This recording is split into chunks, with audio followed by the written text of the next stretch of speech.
ನಮಸ್ಕಾರ.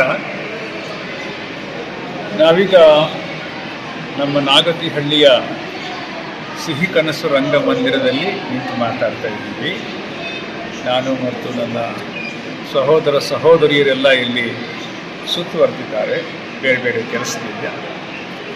ಇವತ್ತು ಮತ್ತು ನಾಳೆ 22ನೇ ವರ್ಷದ ನಾಗತಿಹಳ್ಳಿ ಸಂಸ್ಕೃತಿ ಹಬ್ಬ ನಡೀತಾ ಇದೆ. ಸತತವಾಗಿ 22ನೇ ವರ್ಷ ನಾವು ಅದನ್ನು ನಡೆಸ್ಕೊಂಡು ಬಂದಿದ್ದೀವಿ. ಹೋದ ವರ್ಷ ಶತಮಾನೋತ್ಸವ ಆಯಿತು ನಮ್ಮ ಶಾಲೆಗೆ. ಈಗ 101ನೇ ವರ್ಷ ನಮ್ಮ ಶಾಲೆಗೆ. ಈ ಶಾಲಾವರಣದಲ್ಲಿ ಸರ್ಕಾರಿ ಹಿರಿಯ ಪ್ರಾಥಮಿಕ ಶಾಲೆಯ ಆವರಣದಲ್ಲಿ ನಾವು ಈ ಹಬ್ಬವನ್ನು ಆಚರಿಸ್ತಾ ಇದ್ದೀವಿ. ಇವತ್ತಿನ ವಿಶೇಷ ಏನಂದರೆ, ಸುಮಾರು 5 ಸಂಸ್ಥೆಗಳು ಇಲ್ಲಿ ಉಚಿತ ವೈದ್ಯಕೀಯ ಶಿಬಿರವನ್ನು ಇಟ್ಟುಕೊಂಡಿದ್ದಾರೆ.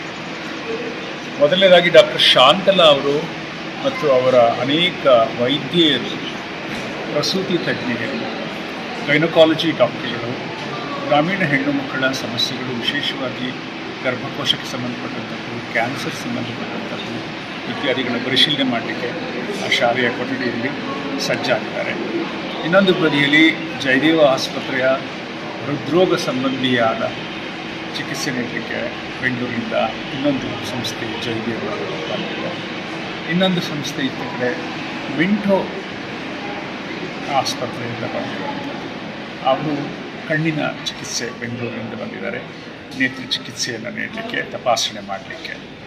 ಇನ್ನು ಸಕ್ಕರೆ ಕಾಯಿಲೆ ಮತ್ತು ರಕ್ತದೊತ್ತಡ ನೋಡಲಿಕ್ಕೆ ಅದಕ್ಕೆ ನನ್ನ ಸಹೋದರ ನಾಗತಿಹಳ್ಳಿಯ ಎನ್ ಶ್ರೀನಿವಾಸ್ ಕೆಲವು ಗೆಳೆಯರನ್ನು ಕರ್ಕೊಂಡು ಬಂದಿದ್ದಾರೆ ಎಂಡೋಕ್ರೈನಾಲಜಿ ಡಿಪಾರ್ಟ್ಮೆಂಟಿಂದ. ಇದ್ರ ಜೊತೆಗೆ ಬಹಳ ಮುಖ್ಯವಾದದ್ದು, ಉಚಿತ ಔಷಧಿಗಳನ್ನು ವಿತರಣೆ ಮಾಡಲಿಕ್ಕೆ ಮೈಕ್ರೋ ಲ್ಯಾಬ್ ಸಂಸ್ಥೆಯಿಂದ ನಾಗೇಂದ್ರ ಪ್ರಸಾದ್ ಅವರು ಬಂದಿದ್ದಾರೆ. ಅದು ಒಂದು ಕೊಠಡಿಯಲ್ಲಿ ನಡೀತಾ ಇದೆ. ಇದಕ್ಕಿಂತ ಇದೆಲ್ಲ ಕೆಲಸಗಳಷ್ಟೇ ಮಹತ್ವದ ಏನಂದರೆ, ಒಬ್ಬರು ಹೆಣ್ಣುಮಗಳು ಶೀಲಾ ಅಂತ, ಅವರು ತಮ್ಮ ಸ್ವಯಂ ಸೇವಕಿಯರು ಸೇವಕರನ್ನು ಕರ್ಕೊಂಡು ಬಂದು ಇಡೀ ಕ್ಯಾಂಪಸ್ಸನ್ನು ಸ್ವಚ್ಛವಾಗಿ ಮಾಡ್ತಾ ಇದ್ದಾರೆ. ಬಹಳ ದೊಡ್ಡ ಸೇವೆ. ಇಲ್ಲಿಯ ಶೌಚಾಲಯಗಳಿಂದ ಹಿಡಿದು, ರಂಗಮಂದಿರದಿಂದ ಹಿಡಿದು, ಗ್ರಂಥಾಲಯದಿಂದ ಹಿಡಿದು, ವೈದ್ಯಕೀಯ ತಪಾಸಣೆ ಮಾಡೋ ಜಾಗವನ್ನು ಅವರು ಗುಡಿಸಿ ಒರೆಸಿ ಅಚ್ಚುಕಟ್ಟಾಗಿ ಮಾಡ್ತಿದ್ದಾರೆ. ಇದೆಲ್ಲ ಸಾಂಕೇತಿಕ. ಆ ರೀತಿಯ ಸಹಾಯಕ್ಕೆ ನಾನು ಅವರಿಗೆಲ್ಲ ಬಹಳ ಬಹಳ ಕೃತಜ್ಞನಾಗಿದ್ದೇನೆ. ಇವರೆಲ್ಲ ಇರೋದರಿಂದ ನಾಗತಿಹಳ್ಳಿ ಸಂಸ್ಕೃತಿ ಹಬ್ಬ ನಡೀತಾ ಇದೆ. ನನ್ನ ಊರಿನಿಂದ ಖಂಡಿತ ಇದು ಆಗ್ತಾ ಇದೆ ಅಂತ ನಾನು ಹೇಳೋಕ್ಕೆ ಇಷ್ಟಪಡಲ್ಲ. ಇನ್ನು ಸಾಯಂಕಾಲ ಇವತ್ತು ನಮ್ಮ ಶಾಲಾ ಮಕ್ಕಳ ನಾಟಕ ಇದೆ. ಆಮೇಲೆ ಕಿಕ್ಕೇರಿ ಕೃಷ್ಣಮೂರ್ತಿಯವರ ಸುಗಮ ಸಂಗೀತ ಇದೆ, ಅದ್ದೂರಿಯಾಗಿ 1 ಗಂಟೆ ಅವಧಿ. ನಂತರ ಅದರ ಅಧ್ಯಕ್ಷತೆಯನ್ನು ಶ್ರೀ ವೈದ್ಯ ಮುದ್ದುಕೃಷ್ಣ ಅವರು ವಹಿಸಿಕೊಳ್ತಾರೆ. ಸಪ್ನಾ ಬುಕ್ ಸ್ಟಾಲ್ನ ಶ್ರೀ ದೊಡ್ಡೇಗೌಡರು ಮುಖ್ಯ ಅತಿಥಿಗಳಾಗಿ ಬಂದಿದ್ದಾರೆ. ಹೀಗಾಗಿ ಇವತ್ತು ಸಂಜೆ ರಸದೌತಣ, ಸಂಗೀತದ ರಸದೌತಣ ಇದೆ.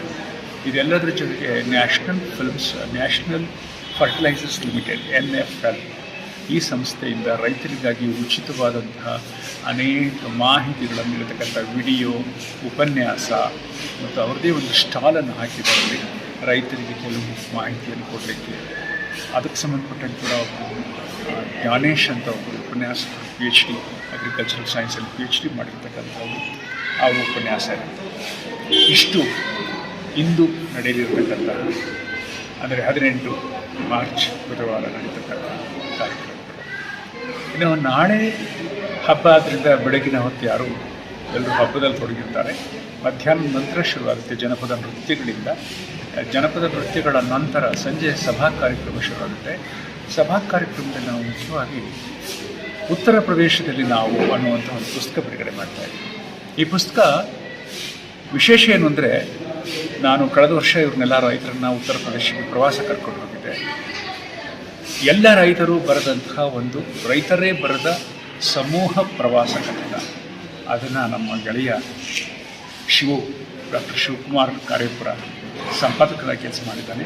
ಸಹ ಸಂಪಾದಕರಾಗಿ ನಮ್ಮ ದಿನೇಶ್ ಹರಿದಲ್ಲಿ ಮತ್ತು ಕಾಂತರಾಜು ನಾಗತಿಹಳ್ಳಿ ಸಹ ಸಂಪಾದಕರ ಕೆಲಸ ಮಾಡಿದ್ದಾರೆ.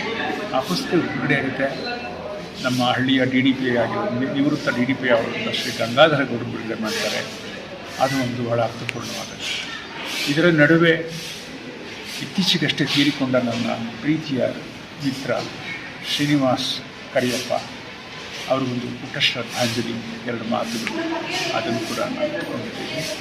ಜೊತೆಗೆ ಅದೆಲ್ಲ ಕಾರ್ಯಕ್ರಮಗಳಾದ ಮೇಲೆ ಸಮಾರಂಭದಲ್ಲಿ 2 ಮುಖ್ಯವಾದ ಅಭಿನಂದನೆಗಳು. ಒಂದು, ನಮ್ಮ ಜಿಲ್ಲೆಗೆ ಈ ಸಲ ಪದ್ಮಶ್ರೀ ಪ್ರಶಸ್ತಿ ಬಂದು ಶ್ರೀ ಅಂಕೇಗೌಡರು, ಪುಸ್ತಕ ಮನೆಯ ಅಂಕೇಗೌಡರು ಅವರಿಗೆ ಕುಟುಂಬ ಸಮೇತ ದಂಪತಿಗಳಿಗೆ ಸನ್ಮಾನ ಇದೆ. ಇನ್ನೊಬ್ಬ ವಿಶೇಷ ವ್ಯಕ್ತಿ ದೆಹಲಿಯಿಂದ ಬರ್ತಿದ್ದಾರೆ, ವಿಠಲ್ ಅಂತ. ವಿಠಲ್ ಅವರು ನ್ಯಾಷನಲ್ ಫರ್ಟಿಲೈಸರ್ಸ್ನಲ್ಲಿ ಕಾರ್ಯನಿರ್ವಾಹಕ ನಿರ್ದೇಶಕರಾಗಿದ್ದಾರೆ, ಎಕ್ಸಿಕ್ಯೂಟಿವ್ ಡೈರೆಕ್ಟರ್ ಆಗಿದ್ದಾರೆ. ಅವರು ನಮ್ಮ ಪ್ರವಾಸದಲ್ಲಿ ತುಂಬ ನನಗೆ ಸಹಾಯ ಮಾಡಿದರು. ಅವರು ಮತ್ತು ನಮ್ಮ ಹಳ್ಳಿಯ IAS ಓದಿರ್ತಕ್ಕಂಥ ರವಿಕುಮಾರ್ ಅವರು ದೆಹಲಿಯಲ್ಲಿ ತುಂಬ ಸಹಾಯ ಮಾಡಿದರು. ಅವರು ಬರ್ತಿದ್ದಾರೆ.